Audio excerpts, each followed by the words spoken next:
The Consulting Success podcast is powered by the Clarity Coaching Program. If you'd like to work directly with the Consulting Success team and receive personal coaching and support to optimize and grow your consulting business, marketing, and revenue, visit consultingsuccess.com to find out more and apply. Welcome to the Consulting Success Podcast. I'm your host, Michael Zapersky. In this podcast, we'll dive deep into the world of elite consultants, where you'll learn the strategies, tactics, and mindset to grow a highly profitable and successful consulting business.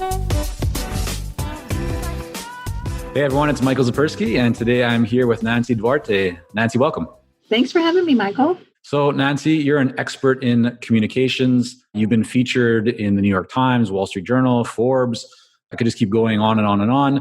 But you've also written 5 best-selling and award-winning books. You've received numerous awards. You're the principal and CEO of your design firm, Duarte, Inc. I think about 30 years now. Is that right? 31. 31. Wow. Congratulations. Yeah. That's probably older than you, isn't it? Yes. Close. My skin cream is working because you're not even close, but I really appreciate that. My wife would go like, she's totally off. What is she thinking, Nancy? But thank you. I'm trying to work on my appearance.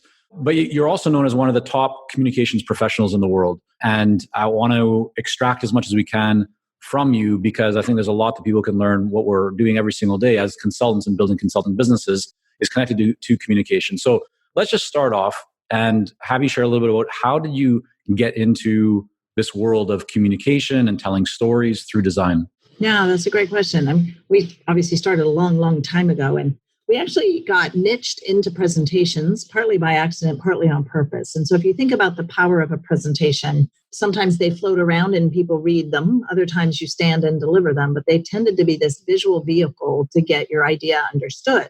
And so we would listen to what was being said. Sometimes we would live storyboard it. And sometimes we're like, wow, what they're saying isn't that great. And we started to coach them in what to say. We started to write in stories. So I went on about a 4-year journey studying story. It was about 3.5 years. And I dug deep into storytelling, dug deep into story patterns, because I knew that people I have a book, it's actually called 100 Greatest Speeches of All Time. And I looked at all 100 speeches and I knew there was a rhythm and a cadence to the ones where they were really, really good at it. And I found a story pattern that they used. And so it's just been fun. And actually the data, oddly now, is showing that communication skills are the biggest skill gap in the world, to the tune of millions and millions of people are lacking communication skills to fill jobs right now.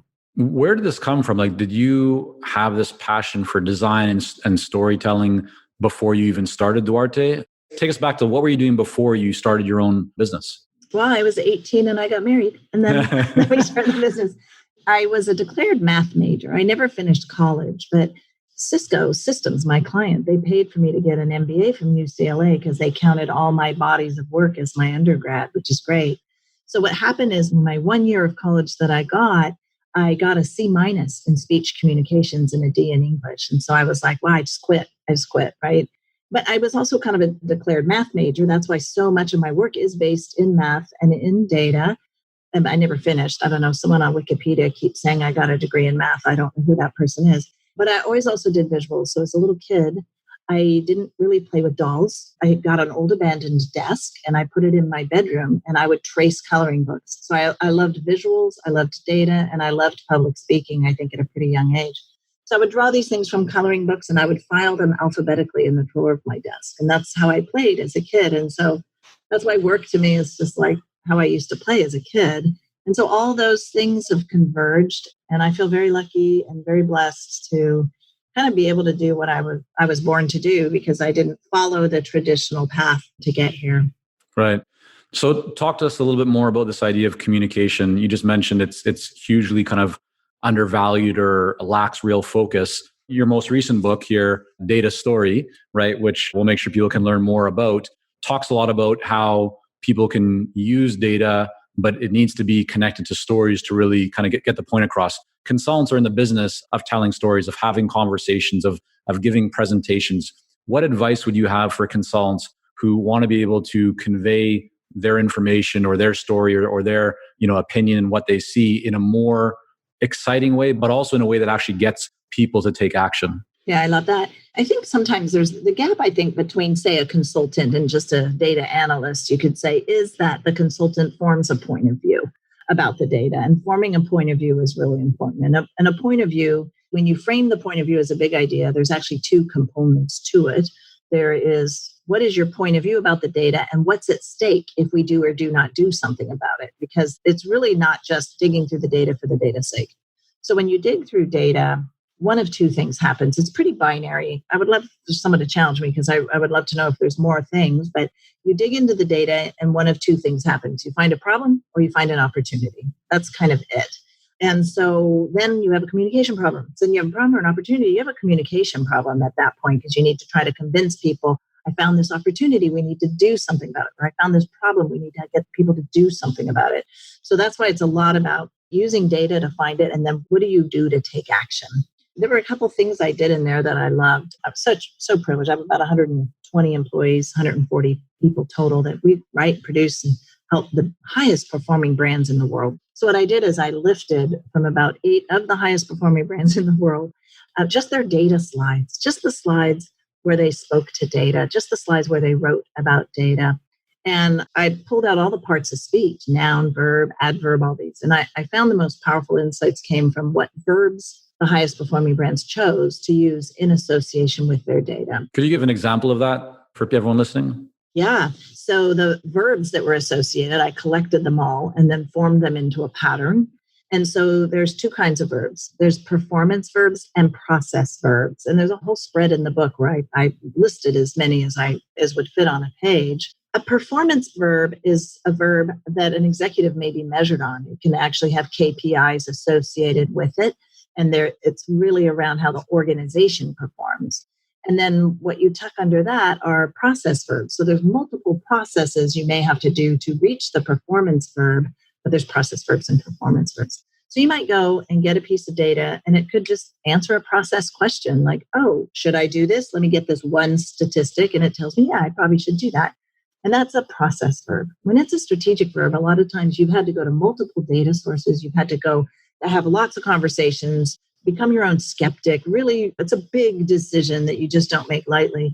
And those were more the performance verbs that were associated with the data. It was interesting. So what I'm hearing you say is that you essentially analyzed a whole bunch of successful, and these are thought to be successful because they're from well-established brands and companies that we would all know, and then identified the common verbs that they're using or the commonalities in those presentations. Exactly. Are there specific words that stand out to you that were more common than others? You know, what was super interesting was there's another online book called Slide Docs. I don't know if the consultants know about that, but that's where you pile a bunch of words onto your slides and you distribute them and circulate them. So a lot of times a consultant isn't actually making a slideshow. They're making what we would call a slide doc, right? You put a lot of charts, a lot of data.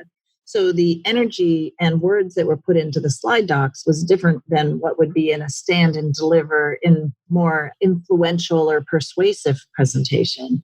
So the verbs, what was interesting is we now, after I figured this out as a firm, because we do this on behalf of others, we're spending more time thinking about what really is the verb that we're asking people to do because of the findings in this book. Yeah. And I'm really asking because it sounds, I think, to someone that's listening or watching into this, it's a bit abstract. Like we're talking about verbs and how they can actually make a real difference in your presentation. So I want to try and bring this thing a little bit more concrete and tangible for people so they can really benefit from it. Yeah. So some of the verbs, you're asking them to continue doing something. Some of the verbs you're asking them to stop, and some of the verbs you're asking them to actually change. And most of the verbs are around change. It's very few that are asking people to stop doing something. Continue, literally, when it's like, well, what are all the words around that? Because we found the word continue, and we're like, well, that's weird. We never could find any other verb besides the word continue to support that. But I'm actually turning to the page because I don't want to misrepresent anything, but I can't find it. Just a second. Yeah. And as you're mentioning that, the other thing that you just touched on that I think is really important is that, when you're in conversation with the buyer, it's not just the data that you want to talk about. It's not just the findings or what you found, but it's really also about the cost of inaction if they stay where they are, or the benefit that they get by taking that action. Can you just talk a little bit more about like what you mean with that, or maybe a recent example or something that kind of stands out to you as how that's really important for people to use? Yeah, in the book, I call that a big idea, the data point of view. And I have some examples in there. It might be something like Usually it's in the form of, I found this in the data, therefore we need to blah. So anytime you answer the question, therefore we need to, normally you're using a verb to say. So you'd say, we need to do blah. If we don't do it, blah could happen. Or if we do it, blah could happen. And it could be good stakes or bad stakes, because it could be like a cautionary thing, or it could be super motivating, like, and then therefore we all get bonuses at the end or whatever, right? So it just depends on either what's going to work with your audience, or more importantly, what's the right thing to do for the data. Because I think a lot of consultants are in situations where they, even though they know what should be done, they hesitate to be direct with the client because they're concerned about stepping on their toes, right? Or saying something that might offend someone that's put a lot of effort and energy into something, or it's their baby. What are your experiences with that? With forming a point of view about the data? Yeah, point of view and communicating directly to the buyer, even though you know it might not be what they want to hear. Yeah, I think that some people would say, oh, the data speaks for itself, but really somebody has to form a perspective around it, because technically artificial intelligence can hit data or read data and tee up an observation from the data. Well, in this case, somebody has to form a point of view about it. And I'll give you an example. You wanted an example of a point of view. So usually your point of view about the data is, it's the kind of the future data that you're looking for. So you're making a claim that if we do this action, our data could transform in the future, right? So here's a dorky little example. Changing the shopping cart experience and our shipping policies could increase sales by 40%. So there's an action, changing the cart and our shipping policies. And then what could happen, what's at stake is 40% increase in sales. So it's just super tight. It's just one sentence. It's not super complex, but doing it as a tight lockup like that, where it's like, here's my point of view, here's the payoff, or here's my point of view, and here's the problem. It just makes it really clear what is the one thing that you're trying to get. Yeah. You're hitting on such an important kind of component or piece. I see this a lot with the consultants that we coach in our program, where they'll talk a lot about like the inputs, the things that they're going to do, right? Or the deliverables, but they don't focus much on the outcomes or the results or what's at stake. And so that 40% is really what's going to drive the buyer, the client, or the internal stakeholder to take action. You're known for creating beautiful designs and charts and graphics and presentations. What do your presentations look like when you're going to plan a client? Are you using PowerPoint? Are you using slide decks, or do you just go and talk? What is your sales kind of presentation or that process look like internally? Yeah, it's a good question. So sometimes we're the cobbler's kids with no shoes, right? We're like, oh my God, we're just doing the work. And when someone wants to see our work, we have to scramble sometimes. But what's interesting is we use Keynote and PowerPoint, and what we make is so cinematic. Like you could sit in the audience and you would think it's video, and it's all in PowerPoint. Beautiful. I mean, spinny, swooshy. I mean, just stuff that people don't know you can do. And maybe it takes us 20 steps to get it to do that, but we get it to be really beautiful. Now that's for a really big staged event, where it's CES or Mobile World Congress or Davos or, where it's really formal, TED. When it's sitting in a meeting one-on-one and you're reviewing something together, that's just not appropriate, right? So we do a lot of slide docs where we'll create templates for people. We'll create big templates where 100,000 employees are working through a presentation or a PowerPoint thing.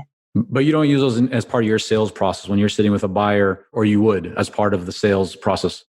Yeah, sometimes. So at different phases. So if they need to understand an arc and a narrative, so sometimes we'll make that, like if the sales call is 30 minutes, it would break down with like, here's 3 minutes of a somewhat formal presentation. Sometimes we use slides, sometimes we don't. We try to always have some sort of a grounding device, a visual, like that architecturally shows the hierarchies of things or the matrix of what are your choices and why you choose them and stuff like that. But we don't load up the Zoom camera and have slides up all the time, because it's really a lot about eye contact. It's a lot about making you feel heard. It's a lot about asking questions. So our sales calls are really more like designed conversations than they are stand and deliver presentations. Got it. I think, Nancy, the first time I heard your name was when you created that famous kind of presentation and slide for Al Gore. You've probably heard that a lot from people. How did you land him as a client or get involved in that project? Yeah, so he had joined the board at Apple. So Apple's been our client for 31 years, all 31 years. We've had every year, 31 years of business from them. And when you join a board, you're not allowed to receive goods or services from that organization. So even though Apple's own creative services department wanted to help them, they couldn't. And so we've been partners with them forever. So they flipped them over to us. And it was so fun. Like people would be like in the elevator, like, is that Al Gore coming? So yeah, he would come, we would help him. I let my team work with him, actually. I stayed away and let them solve it with him. It was kind of fun. They had a great time, flew around in the jet. We're on Oprah and all that stuff. It's so funny. Yeah. Did that have a big impact on your business and leads and coming into you from that? Well, what's so funny is we didn't tell anyone we did it. Nobody even knew who we were. And then a blogger out of Japan named Gar Reynolds kind of told the world that we were the ones who did it because he looked in the credits, like who did it? And I don't know, we just work with so many big time. We just never talked about it really. But it is the first time a slideshow won an Academy Award, right? And so he looked it up and told the world that we did it. And that helped us. So he had about back then when blogs were new, he had like 20,000 followers on his blog or something. And that's how people started to find out about it. Hey, it's Michael here, and we'll be right back to the podcast. But first, are you ready to grow, scale, and take your consulting business and marketing to the next level? If so, our Clarity Coaching program may be a great fit for you. You'll work with our experienced team to set up a strategic plan for your business and coach you step by step in areas like how to consistently attract more leads, develop a magnetic message that resonates with your ideal clients, strategically package and position your services, earn higher fees, win more proposals, and scale your business. To find out more about Clarity Coaching and apply, go to consultingsuccess.com and click on coaching. So you've had some very well-known clients over the years and continue to. Apple's been with you, as you said, since the start. How does a consultancy, a company like yours, at the start land a client like Apple? While we work with a lot of seasoned and experienced consultants here at Consulting Success, I'm often contacted by new early-stage consultants. Invariably, the question I'm asked is, what are the steps I should take to become a successful consultant and grow my consulting business to my first 6 figures per year? Well, I'm excited to announce that we've opened the doors for our Momentum program. This is our most popular program for early-stage consultants, and it has helped almost 1,000 consultants to start, run, and grow successful consulting businesses. It gives you the step-by-step plan to help you with your messaging, your fees, and pricing strategies, how to win more proposals, how to go to market more effectively, developing a marketing system to generate leads consistently, and so much more. And right now, until September the 19th, you can sign up for Momentum and get 50% off the regular price by going to consultingsuccess.com/audio. That's consultingsuccess.com/audio, AUDIO. Only 100 spots are available to join Momentum and get 50% off. This deal is only available until September the 19th or until all 100 spots are gone. We won't be opening up new spots in this program for several months, so don't wait. Go to consultingsuccess.com/audio. That's consultingsuccess.com/audio, AUDIO.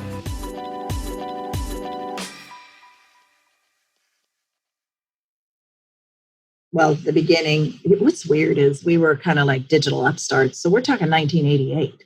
So we had this terribly ugly apartment with thick yellow carpet. Like it was just like, and we were probably the only people in a 2-mile radius that owned a Mac because it was that new, right? My husband, he moved furniture all summer to saved every penny to buy this Mac. And so at that time, a lot of the people on your show probably don't know, the way that data was done for charts and for print is you used electrical black tape and an X-Acto knife, and you cut your X and your Y axes. It was all a lot of hand analog stuff. And so we called like NASA, Tandem, and Apple at the time, and we're like, hey, we're ready to go, because we were kind of like digital upstarts, oddly, because at that point you couldn't even print from a computer to a printer. I mean, you know, this is olden days.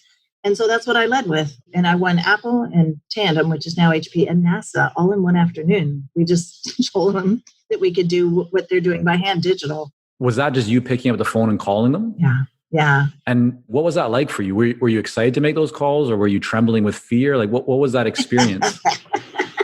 You know what? I had come from sales. So my illustrious career began in the checking line at Long's Drugs, right? And so I've just slowly worked up, but I made a pretty complicated technical product, and I was in inside sales. And I used to keep asking, put me in outside sales. I could kill it. I could run circles around all these dudes. And back then you didn't put women in outside sales. The women were supposed to be manning the booth in Vegas in their little hot pants, right? And I didn't want that. And so I was kind of fearless when it came to sales. And I was selling my husband's illustration skills at first, right? And I could commit that he could illustrate this photorealistically on a computer. And people were like, you're kidding me, show me proof. And then once I could really show them that he could do this, we started winning work like crazy. Do you have any advice for, the man or woman who has a deep expertise? They know inside that they can really help a client, a company, an organization, but they're very fearful of doing what you just did, picking up the phone and calling people or getting in front of them because all kinds of things are going on in their mind about what could go wrong or how they're going to lose the one opportunity. What would you say to those people? Any advice you might offer? I think it's less scary when you're passionate about having a problem you're solving, right? So, and that's what I'm kind of coaching my own team here is go and find the problem that you're solving. Like we look up, some of my big accounts, we have access to their intranet, but now we look up, did they state in an earnings call what their strategy is? Can we see what kind of core competencies they're trying to build? Can we see what initiatives they're driving forward? And if you have a service or a product or research or data or something that helps them get there faster, that's going to open doors. Now, there's all kinds of regulations, your GDPR, and even California is adopting. So starting with an email doesn't necessarily work anymore. And I think letters get open. Like I do open letters addressed to me, like or whatever. I mean, there's just ways to really stand out today. And I think tying it to one of their strategic initiatives or tying it to a news article you read where the customer or the brand is experiencing incredible pain around this. And the minute your solution solves that pain, your stance isn't one of, oh my God, I'm terrified I'm going to be rejected. Your stance is more like, I'm like a EMT, I'm going to solve your emergency. I'm a firefighter, right? I'm helping solve and I'm saving mankind by proposing that you adopt this solution I'm proposing. But it's scary. I mean, being rejected, nobody likes being rejected. A full day of rejection is never fun. But if you hit a nerve, you don't get rejected nearly as much. So you had that early success, right? You must have, what did you do that afternoon when you landed those clients? Like, was that a big celebration or what? Do you remember what you did that day? It was. We had so much fun back then. It's just my husband and myself. So I probably shouldn't say on your show what all we did when we had big successes. Oh, got you. Okay. But one time it was so fun because I was just talking about this. I bumped into a guy who used to be at this company called Supermac. And they made big monitors, which was a big deal, and color monitors, big deal. And we did their initial public offering. And back then we did some on the computer, but we also sometimes had to make 35 millimeter slides and stuff. And anyway, I bumped into them when we were laughing because we charged $15 an hour working from home. We worked so hard.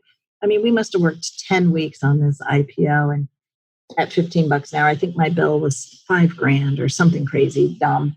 I remember the CMO at the time was like, here's an extra $2,000. Like, we were just like, what? People do that today? And I'm sure we went out to dinner for that. It's just so different. And I think because, we didn't have the qualifications. I read everything. I made sure I went cover to cover on HBR, cover to cover on Strategy Plus Business, read every best-selling business book out ever, all of it. So when I wasn't working, man, I was devouring content. So when I showed up in that room, I knew more. I was more on top of it because I wanted it more. I was like a poser. I felt like a poser if I didn't show up and wasn't extra smart. Where does that drive come from? Because I mean, to me, that's a clear indication of real success, right? You were hungry for it. You're willing to put in the work. These days, so many people are looking for the shortcut. They don't want to think about having to read through an annual report or something else because that takes time. They want to blast out a bunch of messages on LinkedIn or otherwise and just hope that it's going to magically build a relationship. But it takes more work. So where did that come from for like inside of you? I think when I dropped out of college, it created a hole in my heart, right? I was like, oh, wow, that's a real void. And, and today, in those days, it was hard to be successful without a degree. I got to say, I only started to talk about that about the last 8 years, because when you show up smart, everyone assumed I had an MBA. Like I was showing up, I knew everything. I knew every trend. And this was pre-internet even.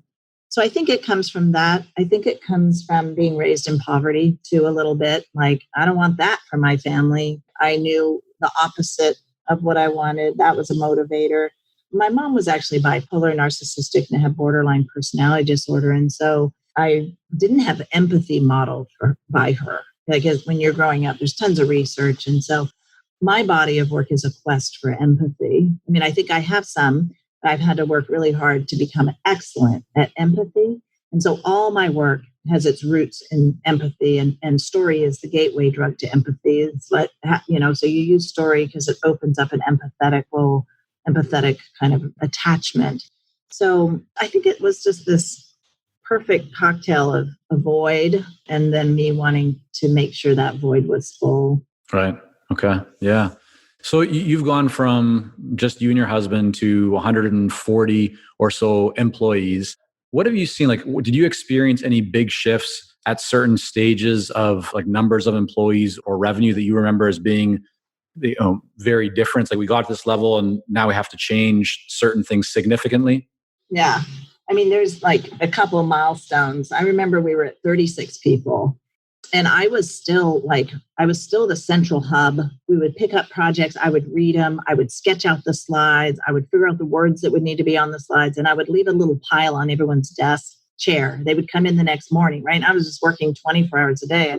I got one REM cycle of sleep, 1 4-hour cycle of sleep while I was raising my kids and building the business. So it wasn't easy. And I wasn't showing up as my best self all the time. I just wanted to get through things fast and not well.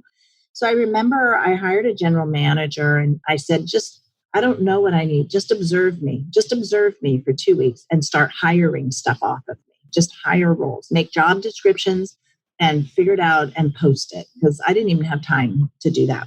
So he observed me. The first one he wanted to hire was a conceptor, we called it. And that was drawing and leaving things on chairs.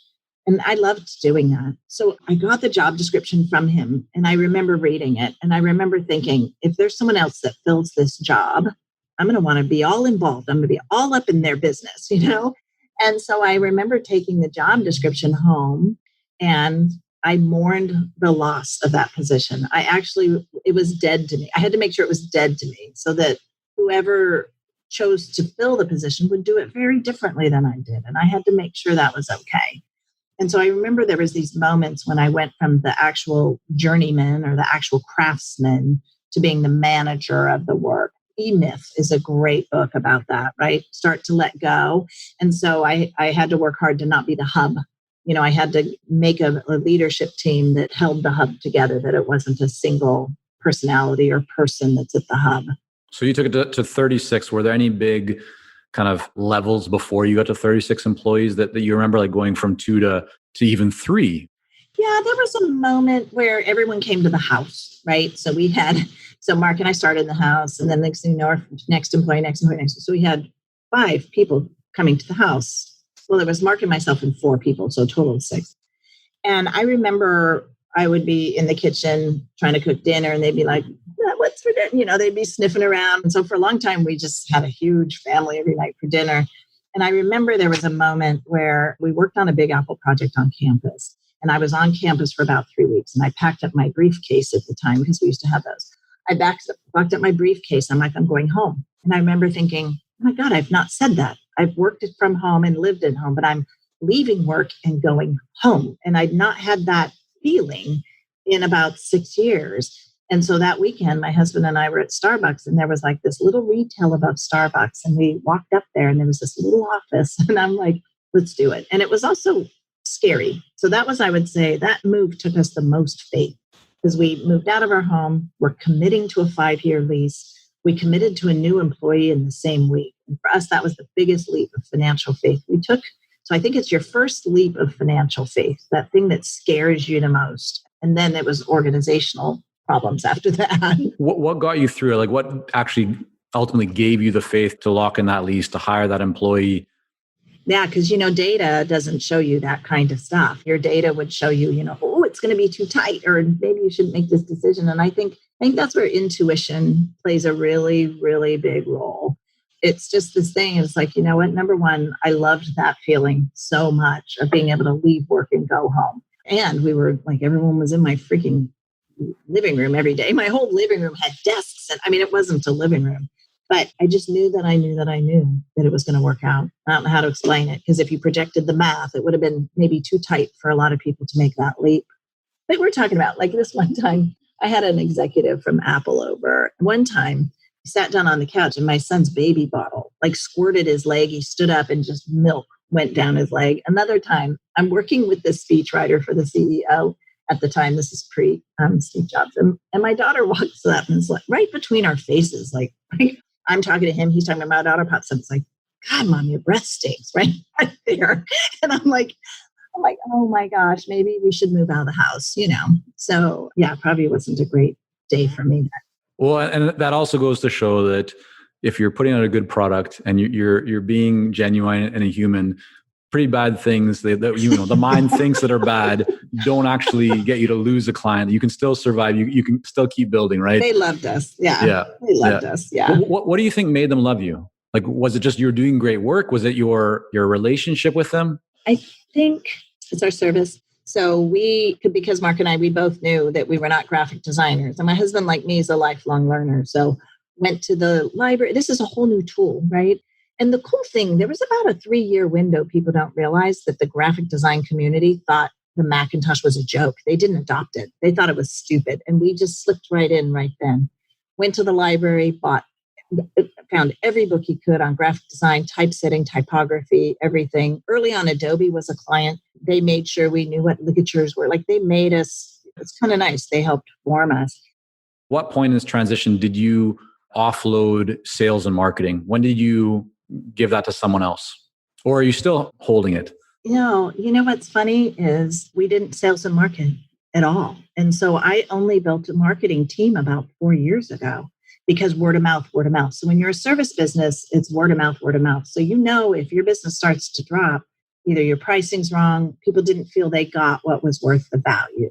And so I never had to market the service firm. For the training business, so the books help. Like, I guess I don't think it's marketing. I think this is a generous way to help the world communicate, right? So for $20, $30 or whatever, so we do it to be generous. And in return, the phone just rings like crazy. But I don't sell. We just now are building a proper sales force, but more for the training side than the service side. And most of our marketing helps the training side versus the service business. Got it. So you've written, I think, 5 books in this area for the consultants, for the professional services business owners. Which of your books would you suggest would be the best one for them to start with? Kind of depends on what kind of consulting, right? Because if it's heavy data, I would say Data Story.